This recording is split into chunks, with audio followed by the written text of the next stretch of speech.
নিজের ফিটনেস নিয়ে বেশ সচেতন লিটন কুমার দাস। মিরপুরে কন্ডিশনিং ক্যাম্পে রেজিস্ট্যান্স ট্রেনিংয়ে বেশি সময় দিয়েছেন এই উইকেট রক্ষক ব্যাটার। কোমরে দড়ি বেঁধে লিটনের মতোই দীর্ঘ সময় ওয়েট নিয়ে হাঁটতে দেখা গেছে নাজমুল হোসেন শান্তকে। মাঠে বিশেষ মাস্ক পরেছিলেন শান্ত।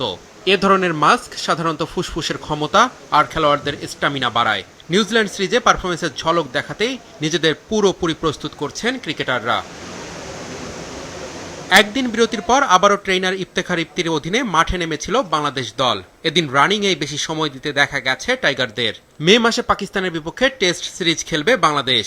সেই দলে যাদের থাকার সম্ভাবনা আছে সেসব ক্রিকেটারও আছেন কন্ডিশনিং ক্যাম্পে।